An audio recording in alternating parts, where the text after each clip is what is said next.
listening to the HWP Report, bringing you news and information about issues pertaining to health, wellness, and performance, with your host, Dr. Faiz Kirsten. Greetings and hello everybody, and welcome to this podcast of the Health Wellness Performance Institute. Today I'm in discussion with a friend and colleague, I think I'll call him a colleague now, Mr. Amien Abrahams, and today we're going to be discussing a very important topic, namely the subconscious mind, something that everybody I think on the planet should know about because everybody has a subconscious mind. So welcome and let's get into it.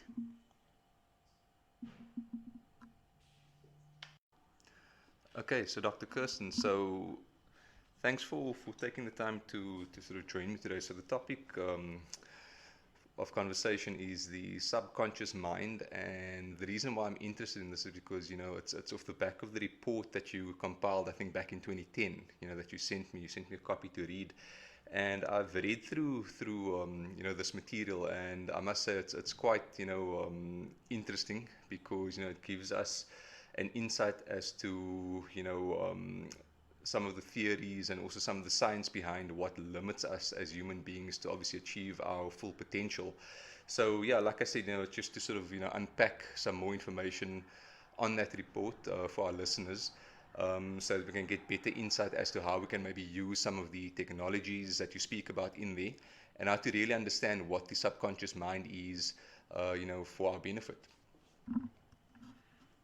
Yes, going back into the history of how I got into researching the subconscious mind I think it will take a whole podcast, probably an hour or so. There's tons of information to share, but briefly what happened was I was in practice for almost 10 years, not far from here actually, in Athlone, and it's actually a long story, and I'm just going to try and make it as short as possible so we can get into the meat of the topic, which is the subconscious mind, as we said. So there were lots of changes happening in the primary healthcare field at the time, which was not to the advantage of doctors and patients. So we wanted to deliver healthcare differently. So a couple of colleagues, actually doctors, got together, and myself, and we wanted to set up multidisciplinary clinics. And we're looking for funding, and a BE company said, "No, we'll fund you guys, no problem."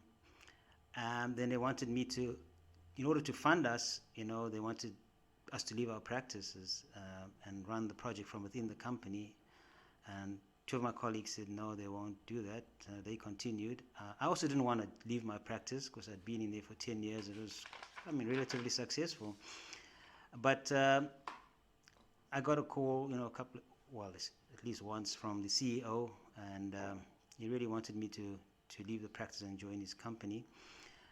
And he made an offer that I couldn't really refuse, actually. You know, so I decided I'll exchange my practice to set up this multidisciplinary clinic from within the company. And he also offered me, as I said, something that I was quite attractive, which was running or managing a pathology company that this BE company actually owned. So I thought to myself, okay, well, let's take the jump, and we did that. And I'd been doing an MBA at the time, so I think that's why, one of the main reasons why I wanted me to join the company. And I did my thesis on the effect of mergers and acquisitions on organizational climate and financial performance.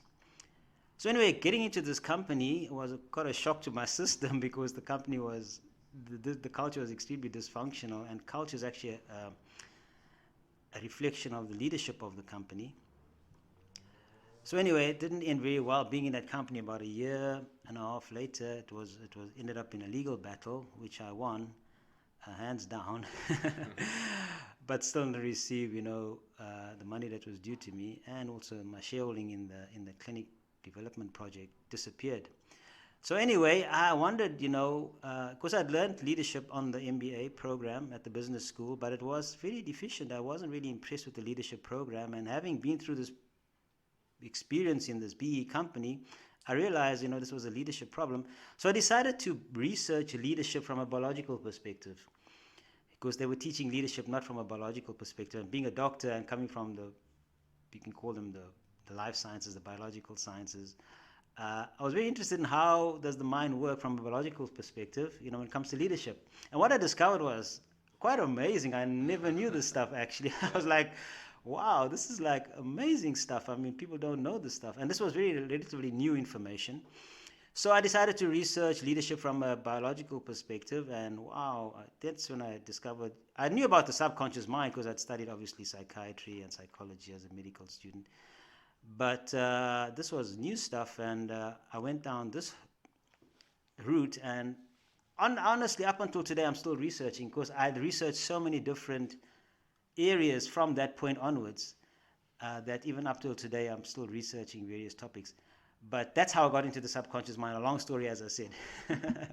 Okay, thanks for that. So you're saying that your journey through studying your MBA in business and how corporations and organizations work actually led you to go down the path of the subconscious mind to find out what how does it function from a biological perspective.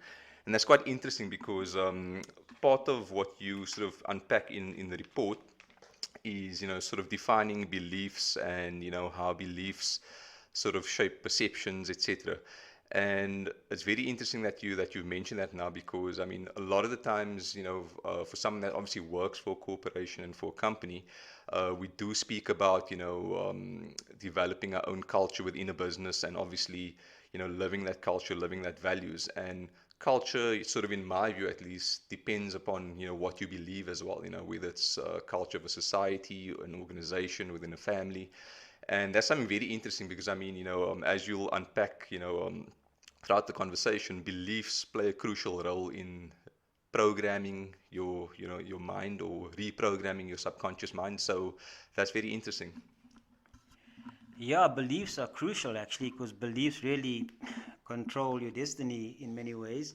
And there's different kinds of beliefs, but the beliefs are, after having studied beliefs, and many specialists and experts in the field, have different definitions of beliefs, but I came to the conclusion that beliefs are instructions. They're basically information existing at an energetic level. Everything's energy, and including beliefs.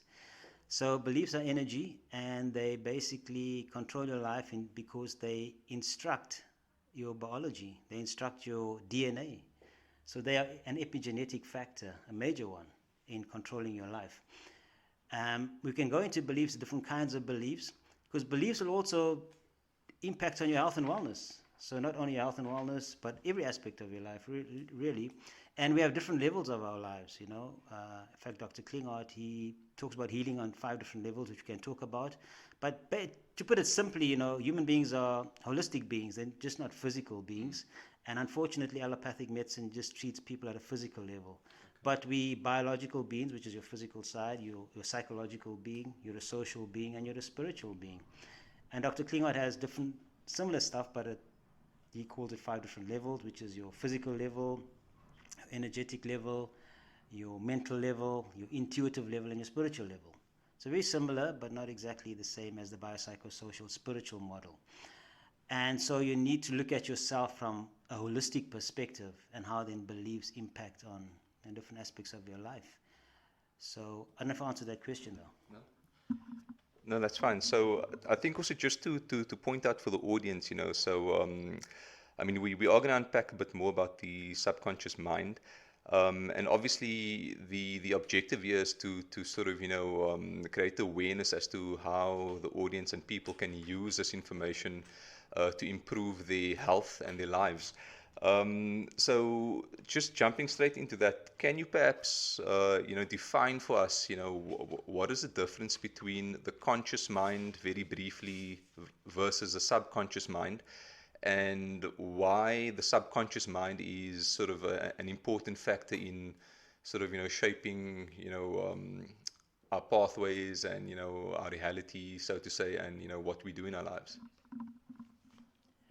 Yes. I think just on the last point that you made, not this point, but the one before that, on culture, this is very important, is that culture is about the subconscious.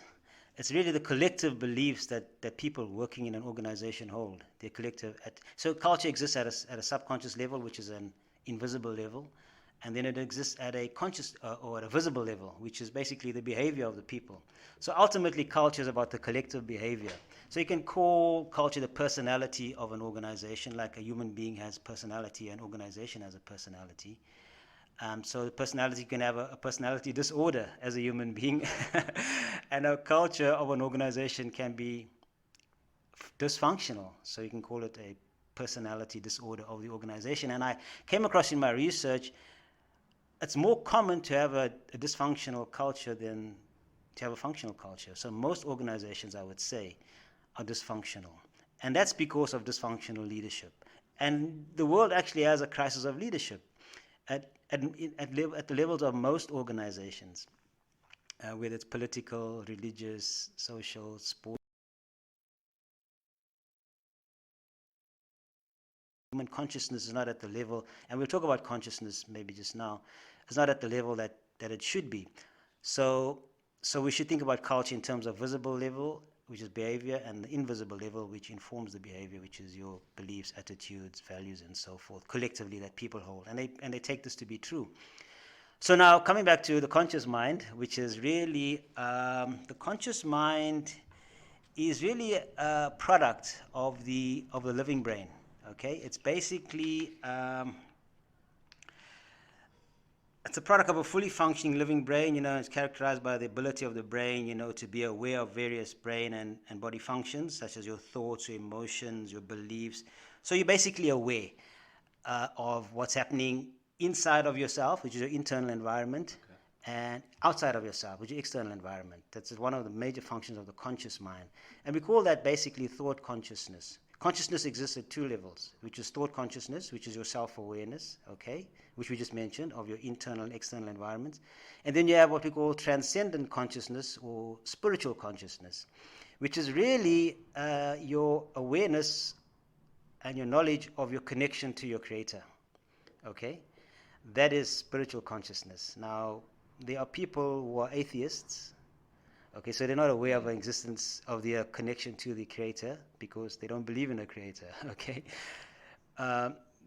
Because they're human, they probably still have that connection, but they're not aware of it. So they're spiritually not intelligent, they're not spiritually conscious, okay? But the conscious mind is obviously not consciousness or spiritual consciousness. Those two are two different. They're both consciousness, but the one is different to the other. So the conscious mind is really a product of a fully functioning brain, okay, a living brain, okay, that's the conscious mind. If the brain is not fully functioning, then the conscious mind doesn't work. So if you're in a coma, you're not conscious, okay? But your brain is still alive and it's functioning, but it's not fully functioning. So you must be aware of that. And then the subconscious mind, basically, I don't know if you want me to define that now or shall we define it just now? Other functions of the conscious mind are your cognitive abilities, ability to think, your ability to remember, be aware, focused, attention, all of those things. Yeah. Right. Okay, thanks for that. So I think you mentioned that there's sort of two components to sort of the conscious mind. One you said was thought consciousness, and the other one was spiritual consciousness. Right? Now, I just want to sort of touch on the point you raised with regards to atheists, and I think, obviously just for the audience as well, because, my intention is to obviously put this out to everyone of all beliefs, of all opinions. And while, you and I are people of faith and believers in the Creator, I also think that a lot of atheists would say that they are actually spiritual as well, and that there is some connection to something. But I think that with many sort of secular-minded people, and as we term them as atheists or whatever, they would say that look, spirituality could be getting in touch with consciousness itself, whatever, however you want to define that, whether it's the universe, whether it's, nothing, whether it's just a calm state of mind. What is your take on that sort of, angle or thought process? Because I think, I've got many atheist friends, and a lot of them do claim to be sort of spiritual, but obviously not attributing spirituality to a creator or a divine sort of source. Where for them it's more about actual evidence. So yeah, what is your response to, or just your take on that? Yeah, this is a very important subject. You know, there is the quantum field, which people call consciousness. Okay, and that's what I think the atheist, it's called spiritual atheism. It sounds like an oxymoron, but people believe the universe, consciousness, is God. Um, and John Hagelin also is a huge guru, you know, on consciousness. Also believes that, and we know that there is the quantum field. We know that it's consciousness, that your consciousness is connected, you know, to the quantum field. That is true. I mean, this has been shown scientifically. But from my perspective, you know, that's not God. Consciousness is not God. God is conscious, but you can't define God in terms of consciousness, you know, our consciousness. We are aware of God, and we'll talk about the heart also, okay, because that's really the focus, the seat of spirituality is your heart, okay? We'll talk about the heart. But for me, and, you know, in my thinking over the years, the creator exists outside of the creation. So even the quantum field is a creation of the creator. And you cannot equate the creator to the creation. Yeah. And so that's where obviously I differ with the atheists and the spiritual atheists and everybody else who talks about the universe sent this to me and the universe sent that to me. God has created laws, you know, and the universe operates by these laws. The laws didn't come about by themselves because nobody can prove that. It's just not logical, okay? And if you study, you know, the scriptures and so forth from a scientific perspective, it's absolutely amazing that this didn't come from nothing. The universe, nothing came from nothing, you know, everything came from something. So that's where I differ with the atheists. It's a very interesting subject, atheism, and that's really a reflection of what's going on in the heart. There's a pathology in the heart, and the heart is a major part of the subconscious mind. And that's where the atheists should look. They should look into their hearts because there's serious pathology happening there, which is making them disconnect from the creator. Yeah. Okay, thanks for that. So I think, you know, just to jump back to the actual report itself and the material that you cover, which we, you know, I'm assuming we can share a link on the channel to the report for distribution. So I want to touch now into sort of beliefs and perception, because I think this is also relevant to the atheist argument or various arguments that various sort of, you know, ideologies or groups can make, you know, with regards to, you know, arguing their point of view. So let's maybe start with, you know, I don't know, should we start with beliefs, you know, informing perceptions and defining or unpacking that? Because I think that forms a big part of, you know, reprogramming your subconscious mind, you know, to obviously utilize it and achieve your potential. So what is your definition of beliefs, and, you know, and how does belief inform your perceptions? Yeah, well, look, my definition of beliefs is that beliefs are instructions, you know, which are coded and stored in the cells of the nervous system and the body, but also in what we call the I call it the bioinformation energy field, the human bioinformation energy field. It's also referred to as the body field, the human body field, which we'll talk about, which interpenetrates the body and surrounds the body. So your beliefs are actually in this field, but they're also in your physiology, in your cells and your tissues at the energetic level. So they're frequencies that exist at these levels, and they're basically impacting on the functioning of your physiology. They're impacting on how your DNA is expressed and so forth, how your cells feel. Now, when signals come into your cells, and the signals are transmitted throughout the body via different pathways, whether it's an electromagnetic pathway through the connective tissue system, whether it's via chemical transmission, you know, nerve conduction and neurohormone transmission through the blood, neurotransmitters and so forth. They're signaling the cells. The beliefs are existing in the cells, and they then filter out these signals and determine how the cells feel, okay, and how the DNA is expressed and selected. Now, when the cells feel a certain way, that's called perception. Your perception is actually your awareness of your environment via feelings and sensations, okay? And then those feelings that the cells are feeling go up to your conscious awareness, and so you're aware of the fact that you're feeling in a certain way. So those are your perceptions. So your perceptions are really your experience of the world you're living in. Within yourself, your experience of how you're feeling and how you're feeling about the world around you. So those are perceptions, and they are basically determined by what you believe. So certainly, your beliefs are so crucial, they're going to impact on your health, your future, your goal achievement, whether you achieve your goals or not, and everything about your life, really, yeah. Okay, so one of the things that I've looked into with regards to beliefs, I think, I've read a definition whereby beliefs are sort of attitudes or statements based on whether something is true or not. So for example, someone could believe that the earth is flat or whether it's round, and it seems to be that beliefs tend to be very subjective as well. So from what you're saying, if I understand you correctly, so as we sort of navigate through our environment, we obviously pick up stimuli and we pick up information through our environment, and this will ultimately, inform our beliefs as well. So for example, if I see that, someone, sort of stealing a car, and if I believe that, look, stealing a car is obviously, I believe that it's obviously a crime and it's a bad deed and all of those things. But some people could think that, okay, stealing a car might be something to do, or the right thing to do if they don't know of anything else. So it seems to be a very subjective sort of notion to kind of bring into the conversation in terms of how people are informed.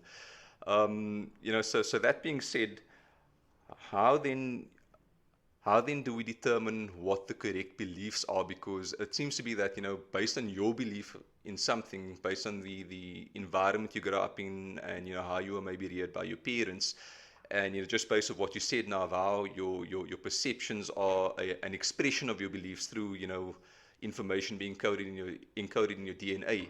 How do we then go about, sort of distinguishing between either valid and correct beliefs versus invalid and incorrect beliefs, if it's such a very subjective, sort of topic? Do you have any insight on that?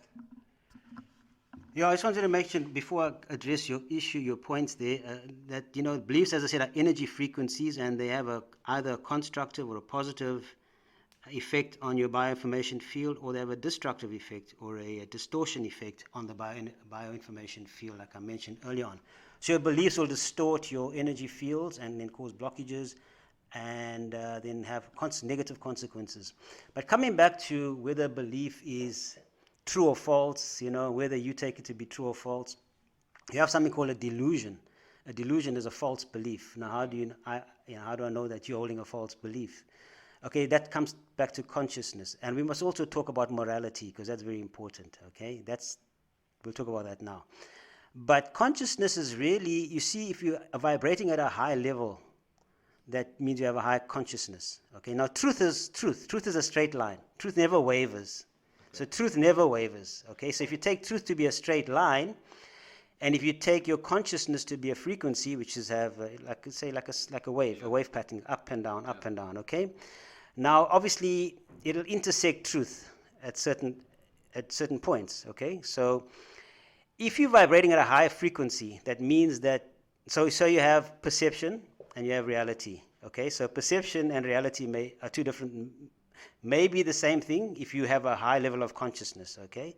So if you're vibrating at such a high level of consciousness that you perceive the truth all of the time, you have a very high level of consciousness, because you're vibrating at a very high frequency and you're intersecting with the straight line, the truth, most of the time. Okay. I don't think no human being intersects with the truth all of the time, because I think that's only God does that, okay? Because we are sort of deluded at some point, okay, all of us.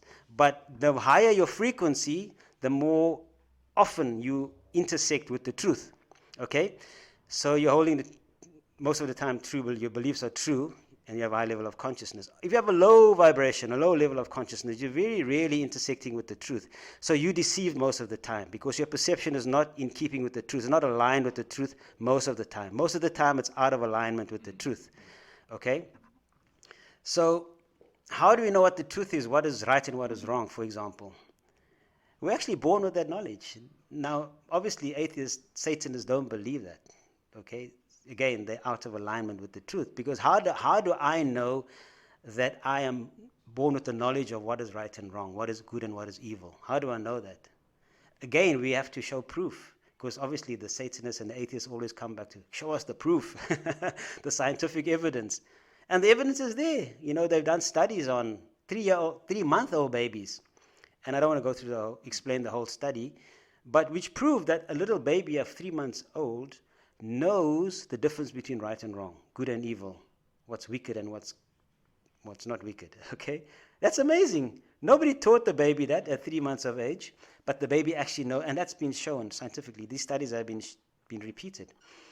So we're born with that knowledge. So something must have placed that knowledge within us of morality, what is right and what is wrong. Okay, so we know. You know that killing another human being is wrong. You know that intuitively. You're not going to go. Yeah. Have you ever killed somebody? No.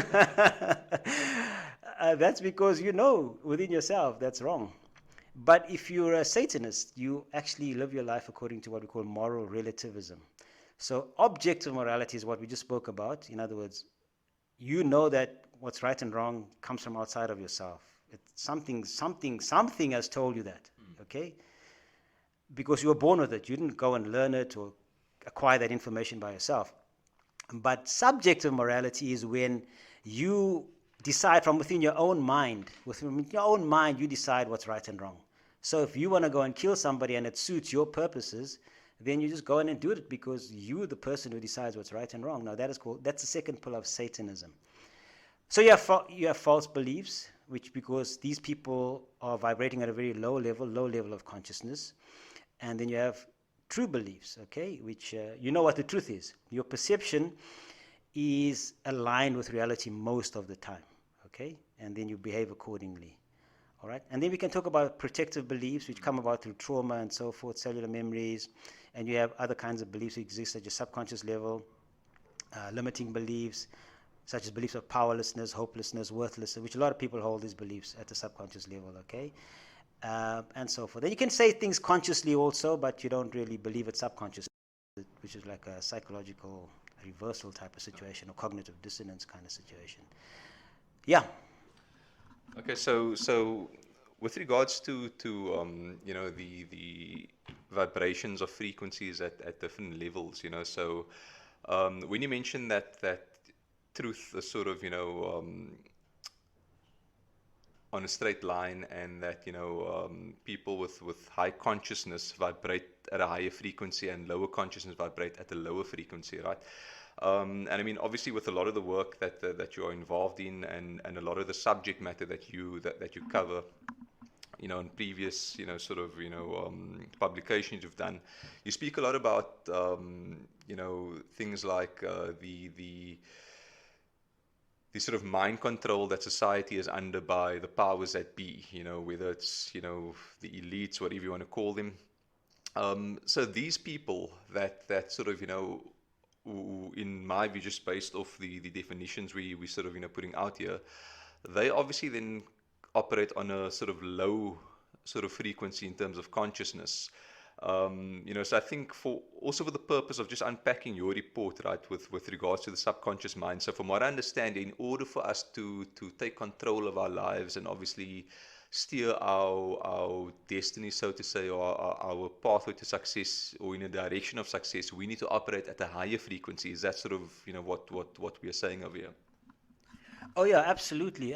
That's a problem in the world today. Is actually a low level of consciousness. I was as you know, I was on the radio for quite a while. Spoke various forums, give presentations, and so forth. And people always ask me, Dr. Kirsten, what is the solution? Now I can give you a solution in terms of exactly what you need to do, which I've been working on for many years. I noticed, though, that a lot of people are not interested in the solutions. In fact, a lot of people are not interested in, they don't care about what's happening in the world today. You talk about the elites, and we can talk about those who are controlling the world and controlling people's minds. That's how they control the world. But they always ask me, what is the solution? And the solution is really fundamentally to raise your level of consciousness. You need to vibrate at a high frequency. You need to be aware of what is going on in the world, how your own mind works, in order to make changes in the world, bring about changes in your own life, in your community's life, in your company's situation, and in the whole world, community of humanity, basically. So we need to raise our level of consciousness, our thought consciousness, become more self-aware, like we spoke about earlier on, and then raise your connection, increase your connection with the Creator, become more spiritually conscious, spiritually intelligent. And that's the only way we're going to change the world. Without raising our level of consciousness, we will not be able to change the world. And the Institute for Heart Math, they have a project, going on where they looking at the coherence of heart-brain coherence and how that impacts on the Earth's, the coherence of the Earth's electromagnetic field and the quantum field. So that's an interesting project, but it all starts with each one of us as individuals raising our level of consciousness. So we need to acquire knowledge and all the necessary knowledge and information, process information become knowledge, and then that's how we move forward. So raising your level of consciousness is non-negotiable, really. Okay, so I think now might be a good time to maybe discuss some of the techniques for doing exactly that, raising consciousness and, as your report mentions, reprogramming your subconscious mind. Because I'm obviously very interested in, self-improvement, improving my health and wellness and so forth, and obviously just trying to achieve my full potential. And I'm sure, that is what everybody wants, and, like we sort of discussing, sort of randomly going down sort of, different routes of what's happening in society today, whether, whether it's sort of, corrupt governments, the banking system, all of these things that sort of seemingly, in plain sight seems to be designed, just to disfavor humanity and disfavor the majority. I believe that this is a very important topic to kind of just unpack and obviously make people aware of, how to reprogram their subconscious minds to obviously make those changes in their lives and raise their awareness and their consciousness. So you mentioned a couple of techniques, in the publication, some of them being visualization, brainwave entertainment, EFT, hypnosis, guided imagery, NLP. We probably won't go through all of them, but one of the things that stood out for me was the brainwave entertainment. I mean, most people heard about visualization, so I think I kind of just want to pick your brain on sort of brainwave entertainment in terms of, what exactly that is, how that works, because it speaks about certain brainwave functions over there. So can you maybe just elaborate a bit more about that and how we can actually use that to kind of, make these changes in terms of reprogramming our subconscious minds for the better? Yeah, this is very important to know how to reprogram your subconscious mind, because you are programmed, and you didn't program yourself, okay? and by saying that, you need to, one of the very important points that I need to bring up in terms of raising your level of consciousness is actually understanding how the world works. You need to understand the pyramid of control, okay, which people at the top of the pyramid control the whole world from the top of the pyramid, okay? This is the globalist agenda, the New World Order, technocracy, all, words describing the move towards a one world government and controlling whole of humanity, for nefarious purposes, really, by a small group of people who themselves are under the control or influence, rather, of non-human entities. Now, we'll talk about that maybe in another podcast, that's very important to understand who's actually controlling the world. And it's not only human beings, wicked, evil, satanic human beings. It's they working with non-human entities. That's a very interesting subject and very important for everybody to understand, which I'm shocked, that a lot of people of various religious persuasions don't really know about. So starting off, you can only raise your level of consciousness if you know how the world works. And learning about the pyramid of control, the globalist agenda, and how your mind is being controlled is very important. Now, the mind is being controlled primarily, there's various ways of controlling the mind, but one of the ways is called perception management. We just spoke about perception. So they manage your perceptions, okay? How they manage your perceptions? By getting you to believe what they want you to believe, because by controlling your beliefs, they're going to control how you perceive the world, okay? And then your behavior is going to be according to those beliefs and perceptions, okay? So it's very important to understand how your mind works and what beliefs are, like we just discussed.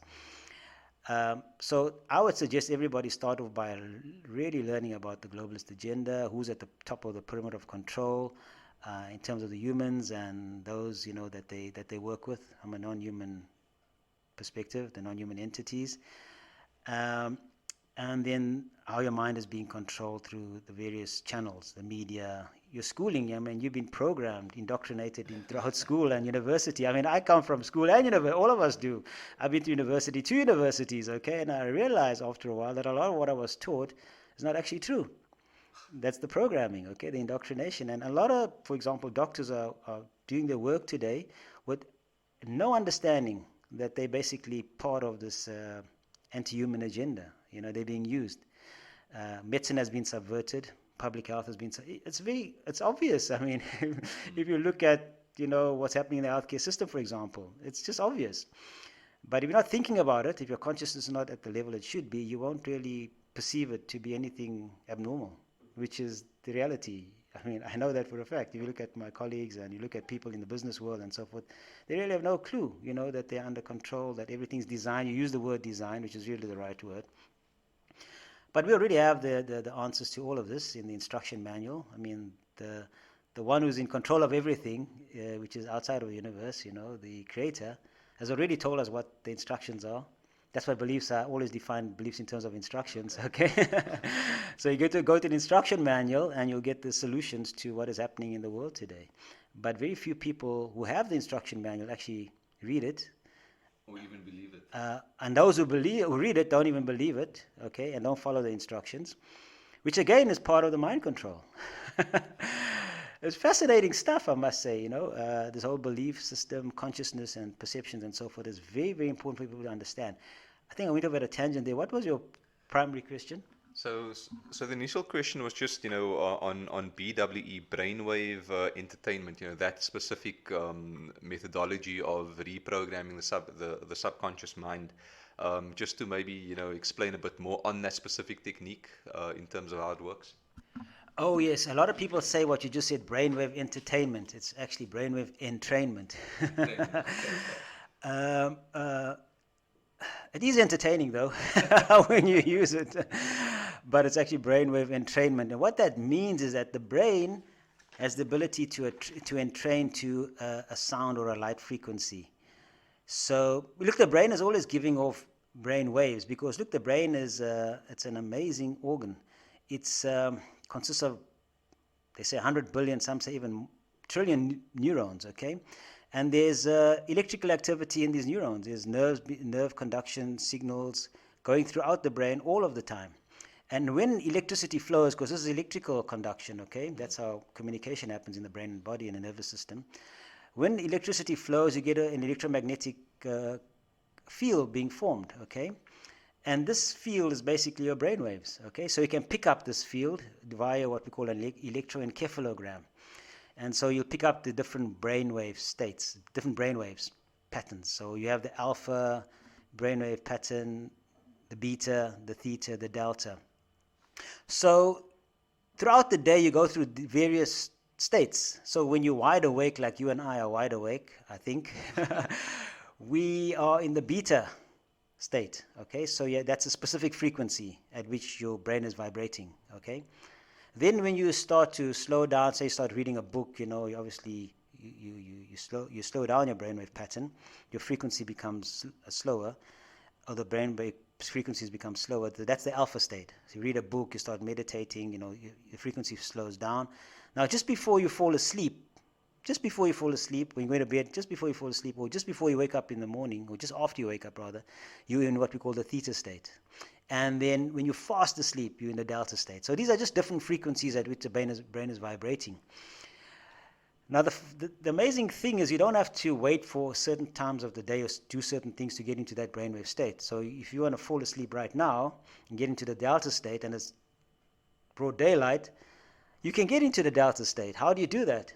By exposing the brain to delta frequency. So if you expose the brain to sound frequencies going at the delta rate, then you pretty soon will be fast asleep because now your brain is in training. It's called a frequency following response. Your brain will start vibrating at that frequency of the energy that it's exposed to, whether it's sound energy or or light energy. So if I want to get into the alpha state, I just listen to an audio, which the sound is vibrating at the alpha frequency, and pretty soon I'll be in the alpha state. Now, when you're in certain states, alpha and theta, your brain is more suggestible. Your mind is more suggestible, okay? So I can start putting in beliefs when you're in that state. So it can auto-suggestion when you tell yourself certain things, or your hypnotherapist can tell you certain things, or you can play a voice recording while you're in the theta alpha state. I'm not going to go into the nitty-gritty of it all. The report explains it. But the idea is then to reprogram yourself while you're in that state, okay, alpha or theta, because that's when the brain is more open to suggestion.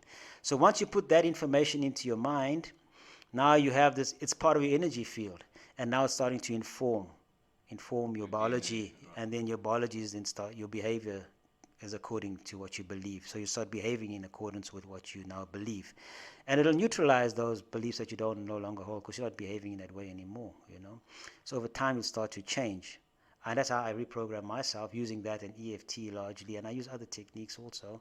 But those are the two primary ones, okay?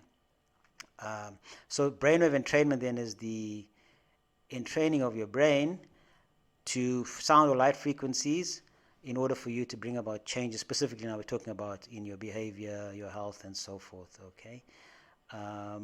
Because you must remember, as I said, you are being programmed, okay? And they use various techniques to basically, it's a huge subject, and I mean, the technology that they have is actually unbelievable.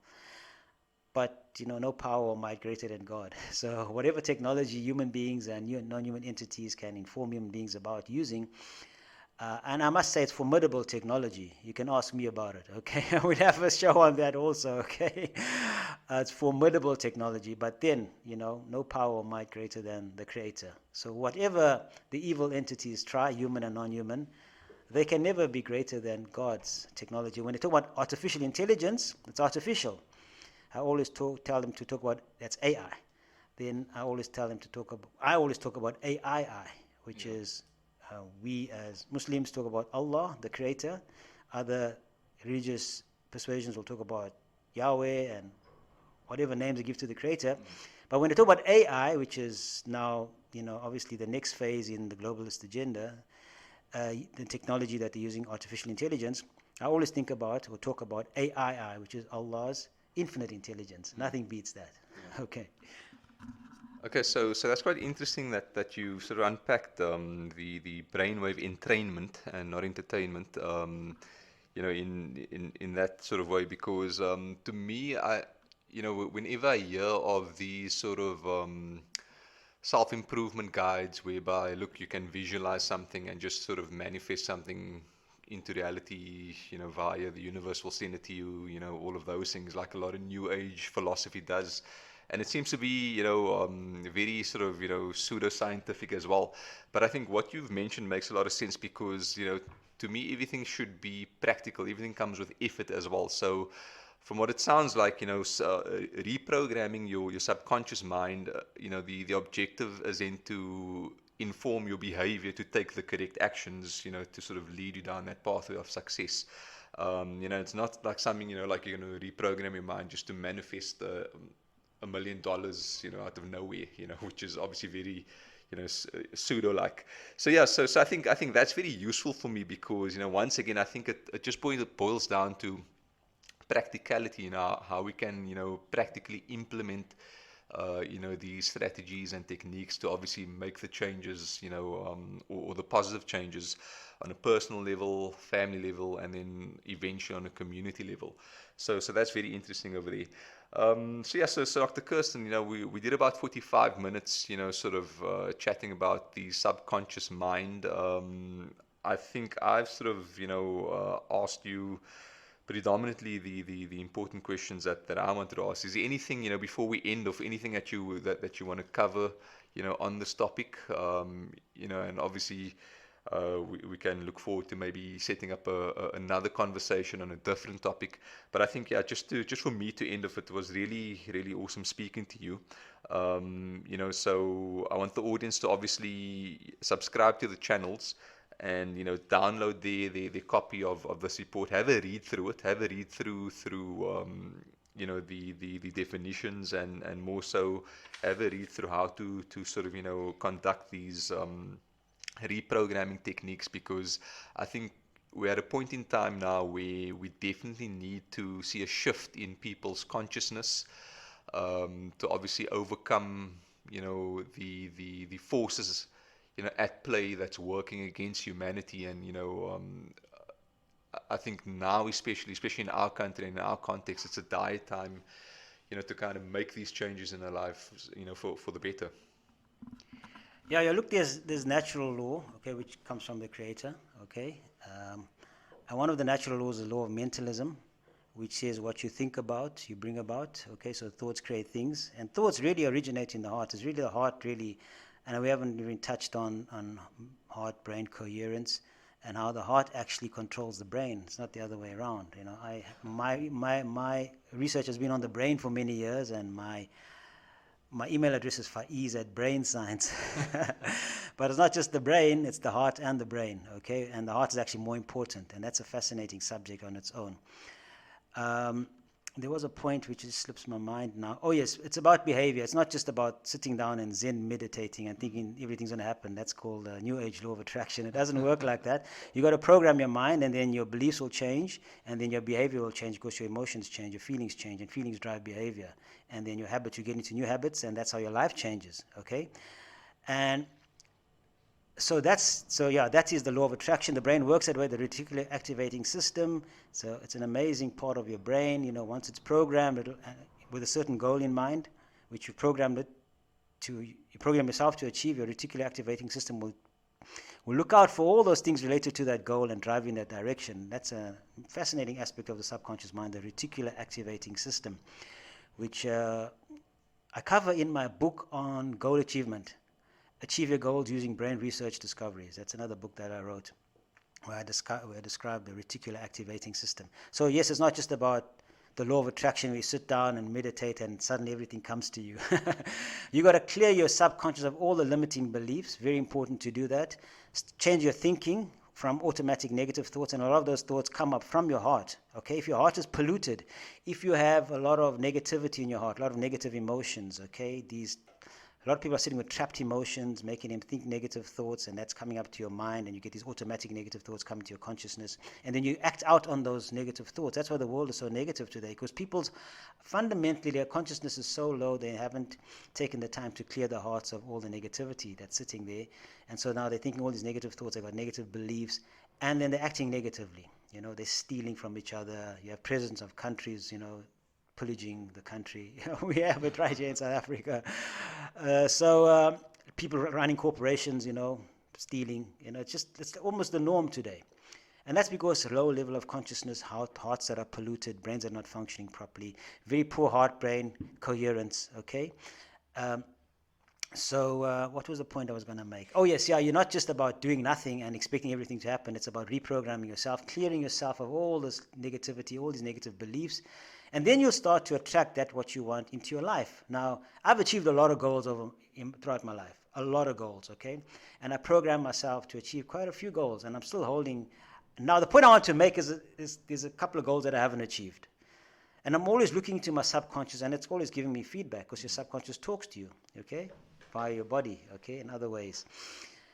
I'm always looking, am I holding a limiting belief? Am I holding something negative that's preventing me from achieving this goal? And I found that I don't really hold these negative beliefs, but I haven't achieved the goal. So why haven't I achieved the goal? I've achieved many goals, but there's some goals I haven't achieved, even though I don't think I have trapped emotions and negative beliefs that are preventing me from achieving that goal. But why haven't I achieved it? Maybe the timing is not right, okay? But ultimately, you will achieve a goal that's set out for you to achieve. Okay, and we can talk about the religious aspect of that later on, but what's meant for you to achieve, you will achieve. It can't escape you. But what's not meant for you to achieve, you will never achieve.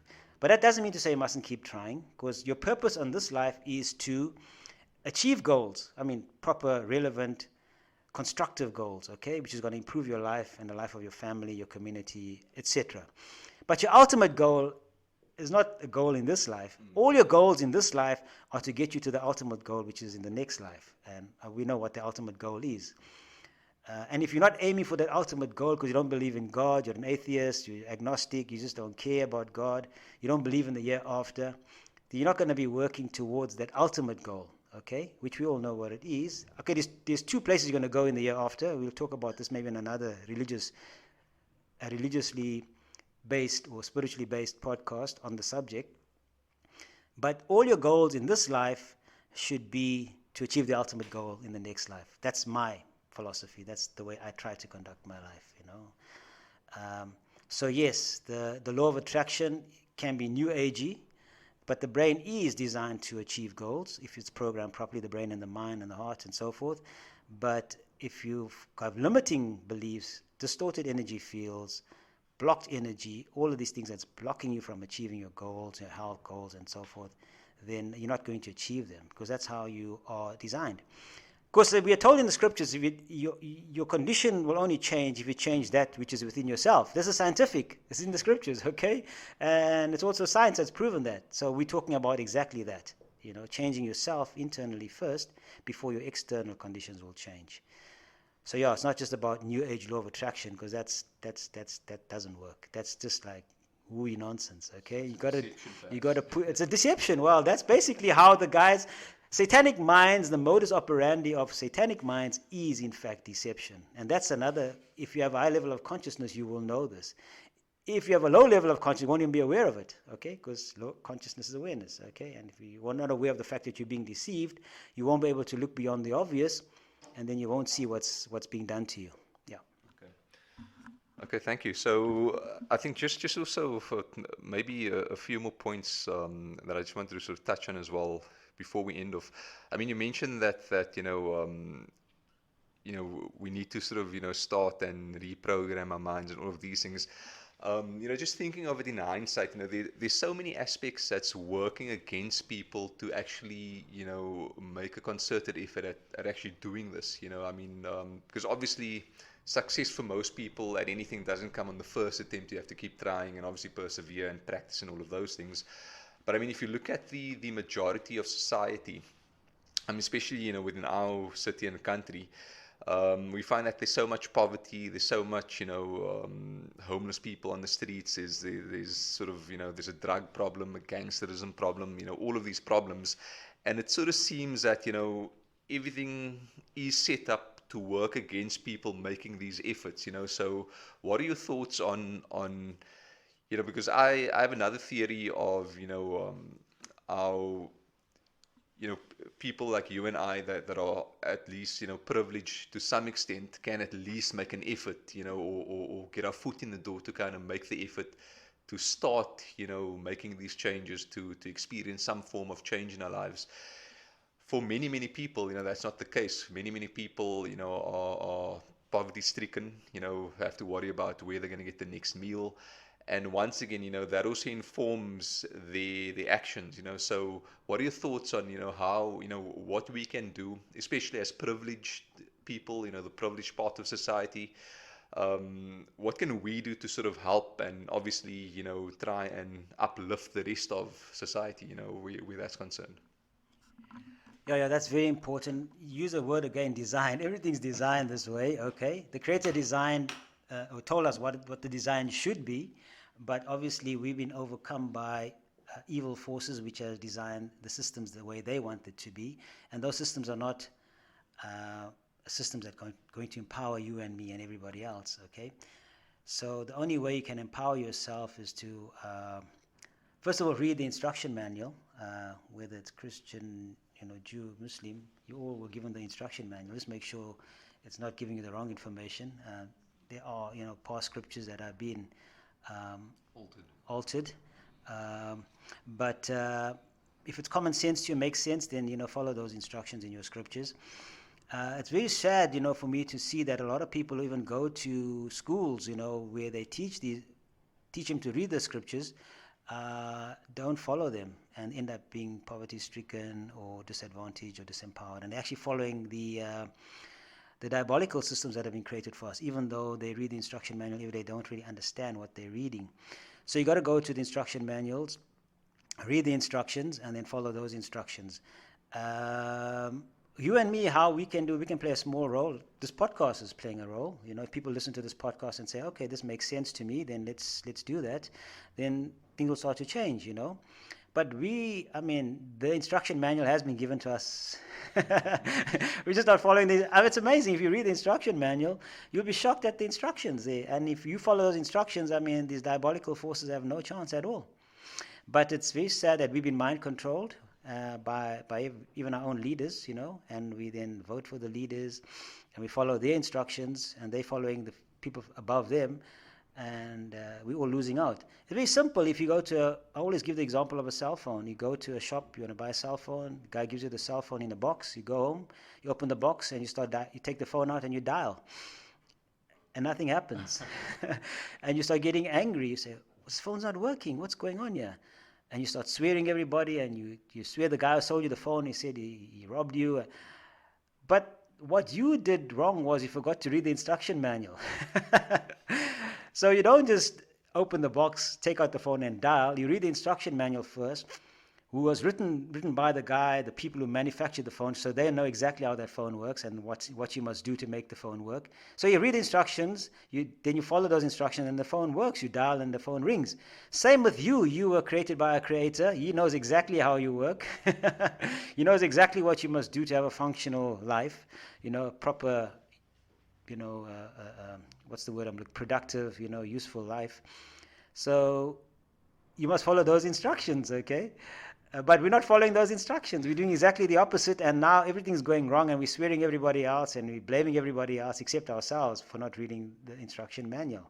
So it really starts with yourself, and that you need to raise your level of consciousness, and all you have to do is read the instruction manual first, and immediately your level of consciousness will start to rise. And there's many other things after that. Once you read the instruction manual, then your behavior, your beliefs change, your behavior changes, your life changes.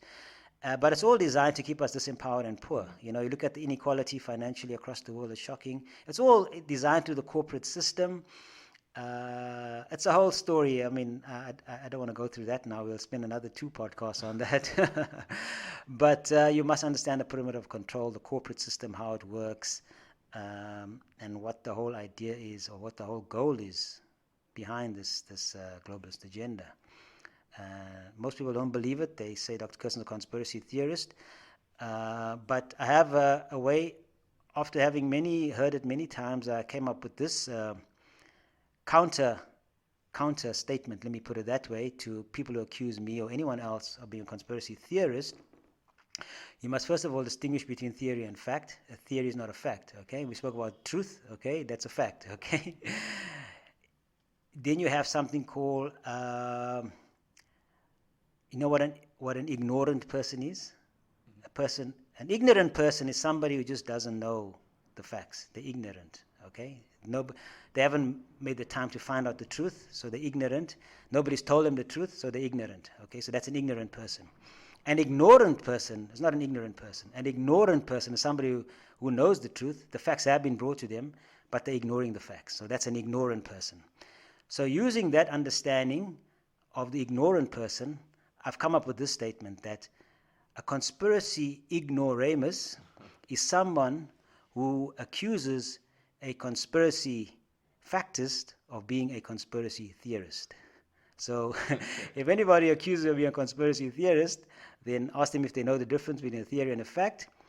And if they know that, and then ask them if they know the facts. And if they know the facts, then they're a conspiracy ignoramus. Okay. Right, awesome, Dr. Kirsten. Thanks so much. So we'll definitely get into the conspiracy facts and theories, in other episodes. And yeah, there's lots to discuss with regards to your work as well.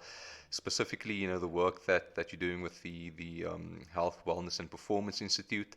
So where can people learn more about, the work that you're doing specifically with regards to the Performance Institute and, some of your other activities? Where can people, find out more? Yeah, well, thanks for the discussion. It was really great. The Health, Wellness, Performance Institute has a website. I have lots of stuff on the internet. We have programs. I've written books. Ideally, ultimately, this is one of the goals I haven't achieved so far, which I spoke about earlier on, was to get people to become members of the Institute. and that's because of the mind programming, you know. But we do have a 3-month program, which is relatively successful. So I have a 3-month program for people with cancer, autoimmune disease, neurodegenerative disease, which we're turning around, you know, for people. And that's the only way you can actually really help these people, because we've been through the system. A lot of them have been through the system, and they've been damaged by the system for many years. They've been through specialists, neurologists, and so forth, and they just haven't improved over 12, 14 years, you know.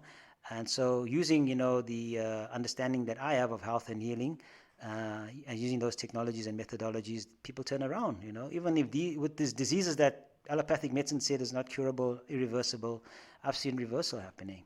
Okay. Yeah, so they can contact me, faiz@brainscience.co.za, go to the website, and I can tell them more about that, yeah. Okay, thanks so much.